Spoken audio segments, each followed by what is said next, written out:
안녕하세요. 국내 1호 재교육 커트 강사 사이리즈마 강의 대표 그랜드마스터 사이리입니다. 사이리의 커트 스토리 지금부터 진행하도록 하겠습니다.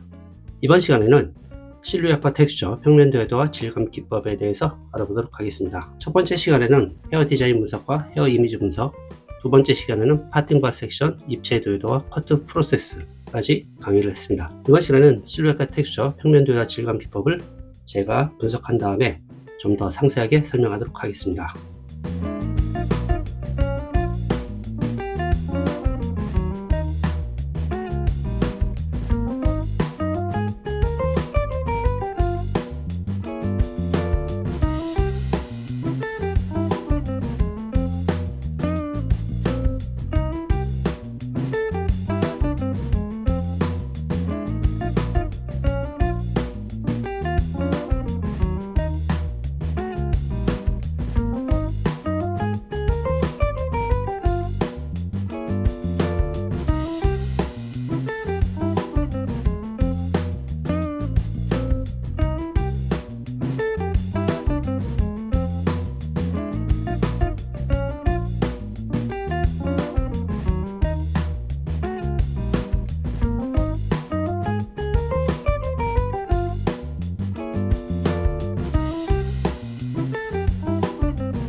이렇게 실루엣과 텍스처, 평면 도해도와 질감 기법에 대해서 분석한 다음에 설명 들어가겠습니다. 실루엣과 텍스처, 실루엣은 전체적으로 스타일의 바깥쪽의 형태를 보는 겁니다. 스타일의 바깥쪽의 형태를 어떤 식으로 보냐면 보는 대로 보이면 되지만 좀 더 직관적으로 볼 수 있다면 이렇게 그리면 됩니다. 그대로 따라 그리면서 제가 했듯이 전체적으로 이 바깥쪽만 그리는 게 아니라 앞쪽에서도 살짝 그려주면 텍스처까지 인지할 수 있고요. 또 면이 있다면 면까지도 그리면 좀 더 자세하게 그릴 수 있는데 지금 면은 제가 그리지는 않았습니다. 실루엣은 전체적으로 바깥쪽의 형태를 보면서 형태를 잡아가고 형태가 어떻게 되어 있는지를 인지하는 겁니다. 그걸 인지하면 이미지와 또 직결되기 때문에 전체적으로 그 이미지에 어울리는 이미지 형태를 만들어낼 수가 있습니다. 여기에서는 실루엣은 계란형과 높은 마름모로 보여지죠. 두 가지 믹스 형태로 되어 있습니다. 실루엣과 이미지라고 되어 있는데 둥근형 계열이 있습니다. 둥근형 계열은 긴형, 계란형, 동근형, 타원형 이런 식으로 좀 부드러운 쪽이죠. 그 이미지 자체가 부드럽고 세련되면 여성적인 이미지로 보여집니다. 그리고 각진형 계열은 사각형, 역삼각형, 삼각형, 마름모 이런 식으로 차갑고 액티브하면서 남성적인 이미지로 보여집니다. 두 가지로 나눠지면 좋겠고요. 두 가지가 믹스된 느낌도 살짝 이렇게 만들어질 수가 있습니다. 곡선이 나오기 때문에 각진형이라고 하더라도 전체적인 분위기는 좀 부드럽게 보이죠. 그래서 지금 보시면 텍스처 같은 경우는 모발의 움직임, 모발의 방향성, 모발의 표정을 텍스처라고 합니다. 질감이라고 얘기하죠. 전체적인 질감이 어떻게 되어 있는지를 파악하는 거죠. 실루엣보다는 좀 더 세세하게 분석할 수 있는 방법이고 또 그것을 느껴야만이 마무리 스타일링에서 진짜 제대로 된 그 스타일링을 만들어낼 수가 있습니다. 컬은 C컬, 전체적으로 C컬로 보이죠. 그 다음에 방향은 포워드, 앞머리는 I컬, 그 다음에 C컬이 표현되는데 그 부위적으로 그것을 빠르게 인지할 수 있는 게 이 디자인 분석입니다. 디자인 분석은 상당히 빠르고 신속하게 정확하게 분석하는 게 가장 핵심이죠. 그래서 지금 제가 진행하고 있는 전반적인 디자인 분석을 할 수 있는 능력을 갖추는 게 디자인으로서 진짜 중요하다고 저는 생각을 합니다. 그리고 평면 도해도와 질감 기법이죠. 좌측에 있는 이 입체 도해도와 커터 프로세스를 그대로 옮겨와서 평면 도해도화 시켰습니다. 그리고 여기에 이제 질감 기법을 간단하게 쓰는데 다 표현은 못했어요. 사실 여기는 전체적인 느낌이 워낙 가벼웠기 때문에 틴닝과 슬라이싱 위주로 했는데 좀 더 다양한 테크닉은 있다고 후에 말씀드리겠습니다. 제가 자주 쓰는 말인데 질감은 커트의 꽃이다. 스타일 커트에서 질감은 커트의 꽃이라고 저는 표현하고 싶습니다. 여러 가지 사람의 퍼스널, 그 개인적인 느낌을 커트로서 완성했다면 질감은 더 그 느낌을 빛나게 만들어주는, 커트 내에서의 빛나게 만들어주는 부분이라고 저는 생각을 합니다. 그래서 질감은 커트의 꽃이다. 그래서 여기에서는 지금 보면 언더 파트, 오버 파트, 언더존, 오버존, 그 다음에 프론트존 잘라져 있습니다만 전체적으로 틴닝으로 3분의 1 지점에서 조금 더 안쪽으로 들어왔네요. 괜찮습니다. 그 부분에서 틴닝 처리를 한 이후에 다운 슬라이싱, 언더 슬라이싱, 업 슬라이싱을 토대로 해서 전체적인 분위기를 연출하는데 충분히 가능할 수 있도록 질감 처리가 들어갔고요. 질감 처리를 하는 이유 자체는 상당한 다양한 이유가 있습니다. 당연히 이제 커트를 하는 이후에 비록 가볍고 하나하나의 그 질감을 만들어주기 위한 느낌에서 커트한 상태에서 스타일링을 해봤자 별로 도움이 안 됩니다. 그 퀄리티가 떨어지는 경우가 있죠. 그렇기 때문에 이 도야의 모발이 상당히 무겁고 두껍습니다. 그렇기 때문에 좀 더 가볍게 부드러워지기 위해서 하고 또 세련되고 고급스러워지기 위해서도 하고 그 다음에 손질과 스타일링을 쉽게 하기 위해서도 하고 이미지를 완성시키기 위해서도 하고 또 두형 보완이라든지 부드러운 인상으로 보여주기도 하고 이렇게 이유가 상당히 많습니다. 해야 됩니다.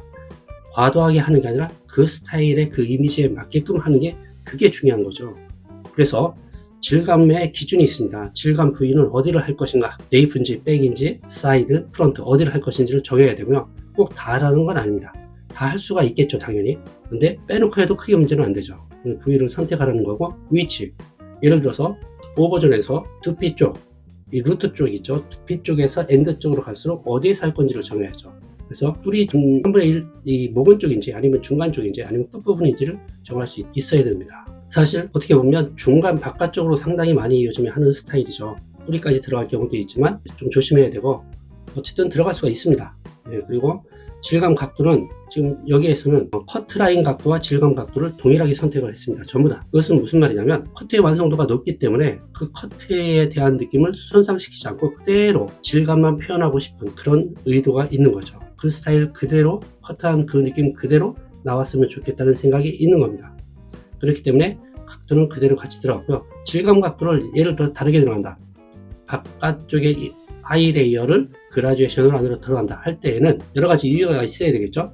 그것은 이제 전체적인 골격 보완이 되겠죠. 여러 가지 그 두형 보완을 할 수 있고, 그 다음에 실루엣 보완, 전체적인 실루엣이 좀 마음에 안 든다 할 경우 플랫하게 아니면 더 볼륨을 살려서 볼륨업이 될 수 있도록 한다든지 이런 여러 가지 느낌에서 있고, 또 미디움이나 쇼트 같은 경우는 안쪽으로 들어갈수록 이 탑 부분에 위험도가 있고 내려졌을 때 좀 더 거친 느낌이 보이죠. 그렇기 때문에 뿌리 쪽 들어갈 때는 언더 쪽에서는 들어가지만 이 표면 쪽에서는 밖으로 빠지는 모발의 끝부분으로 빠지는 각도를 다르게 할 수가 있습니다. 이런 기준을 알고 간다면 좀 더 실수하지 않고 그 스타일답게 이미지를 만들어낼 수가 있다고 생각합니다. 횟수, 모량 여기에도 틴닝 처리가 몇 번 들어갔습니다만 몇 프로를 사용할지 틴닝이 들어갈 때는 감모량이 어떻게 되는지 막대 날이 위로 갈지 밑으로 갈지 막대 날이 있는 쪽에서 주로 많이 나가기 때문에 거의 8, 90%가 막대 날에서 나간다고 봅니다. 그래서 주로 언더 슬라이싱으로 들어갔습니다만 틴닝에 따른 막대 날과 톱니 날이 어디로 들어갈지 그리고 감모량이 몇 프로인지 주로 스타일리즘에 쓰는 가위 같은 경우는 보통 15%입니다. 상당히 짜고도 안 나고 다양한 모션, 테크닉이 들어가도 상당히 부드럽게 절삭력이 좋게 사용이 되고 있는데 그래서 가위에 대해서도 알아야 되고 사용하는 도구도 알아야 됩니다. 그리고 어떻게 사용할지를 아는 게 그게 프로죠. 감모량을 충분히 인지를 어느 정도 한 다음에 그 다음에 틴닝 처리만 한다면 100% 사용해도 좋은데 슬라이싱이 또 들어가기 때문에 틴닝 처리를 한 이후에 남아있는 부분을 슬라이싱 처리로 또 해도 되고 슬라이싱을 먼저 처리를 한 다음에 틴닝 처리가 들어가도 상관이 없습니다.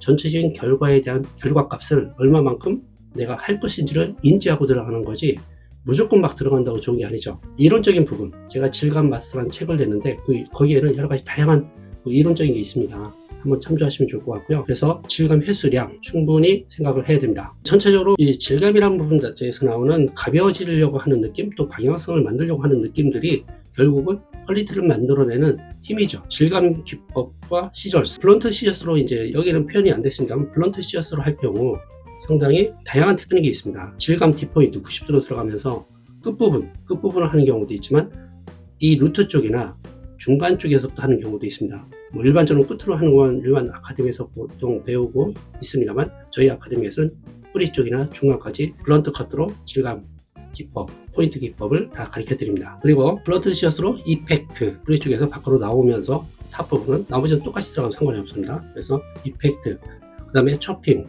밴드 슬라이싱, 소프트 슬라이싱, 그 다음에 리버스 롤링, 소프트 롤링, 피킹, 패킹 뭐 이런 식으로 뭐 다양하게 블런트 시어스에 대한 다양한 내용들이 있죠. 틴닝 시어스는 좀 아까도 말씀드렸지만 틴닝 시어스의 기본 사용 방법을 알아야 되고 또 몇 프로로 가물량이 되는지를 알아야 되고 기본적으로 모발이 찝어서 나오는 경우 부분에 이 커트라인 각도와 동일하게 들어가는 게 기본인데 똑같이 들어가면서 어느 부위를 어느 간격으로 찝어 나올지를 생각을 해야 되고 이때 너무 자국이 많이 나는 건 위험하죠. 질감이 어느 정도 들어가는 분위기이기 때문에 너무 가물량이 많은 것은 좀 위험합니다. 긴 머리를 예를 들어서 중단발이나 숏단발로 자른 상태에서 간몰약이 안 돼 있는 부분을 처음에 간몰약이 들어간다 할 때는 아무래도 신속한 어떤 스피드를 위해서는 25% 이상 들어갈 수도 있다고 봅니다만 조심해서 들어가야죠. 자국이 안 나는 게 좋고 사선으로 들어가는 게 좋고 그 다음에 기본적으로 좀 부드럽게 나간다면 모션 테크닉이 들어가는 게 좋죠. 스윙 테크닉이나 아니면 탭핑 테크닉 자체가 가장 빠르게 또 스피드하게 화려하게 들어갈 수가 있습니다. 그래서 질감에 따른 틴닝 시어스에 대한 부분을 얘기했고요. 슬라이싱 시어스가 또 있죠. 어디를 깎아낼 것인가, 어느 방향성을 줄 것인가, 어떻게 흘러가게 만들 것인가를 생각하면서 상하 좌우 대각 그러면서 방향성, 공기감, 공간감을 만들어낼 수 있어야 된다고 저는 생각합니다. 다운 슬라이싱, 언더 슬라이싱, 좌우 사이드 슬라이싱, 대각 슬라이싱 이런 업 슬라이싱 등 것들이 주로 사용된다면 충분히 질감을 표현하는 슬라이싱 도구를 사용할 수 있다고 저는 생각을 하고요. 이 정도는 알아야 된다고 저는 생각을 합니다. 전체적인 실루엣을 인지하고 그 다음에 그 텍스처를 느껴가면서 그것을 또 표현할 수 있는 마무리 스타일링이 또 기다리고 있습니다. 다음 시간에. 지금은 실루엣과 텍스처 작업이 필요하고 실루엣과 텍스처의 전체적인 이미지라든지 이런 정확한 부분을 인지하고 그것을 할 수 있도록 준비하는 단계죠. 평면 도해도와 질감 기법 자체도 질감에 대한 왜 해야 되는지 이런 이유라든지 질감의 기준이라든지 또 도구를 사용하는 방법이라든지 이런 것들이 어떤 테크닉이 있는지 이 정도에 대해서 오늘 강의가 핵심이라고 할 수가 있겠습니다. 지금까지 사이리의 커트 스토리, 실루엣과 텍스처, 평면 도해도와 질감 기법에 대해서 알아보았습니다. 마지막으로 사이리의 특허쇼입니다. 기회는 스스로 만드는 거라고 생각을 합니다. 노력과 과정이 없이 좋은 결과가 나오는 것은 세상에 단 한 가지도 없다고 봅니다. 본 강의로 능력을 많이 쌓으시고 응용할 수 있는 지혜를 만들어 가시길 바랍니다. 도움이 되셨다면 구독, 좋아요 부탁드립니다. 감사합니다.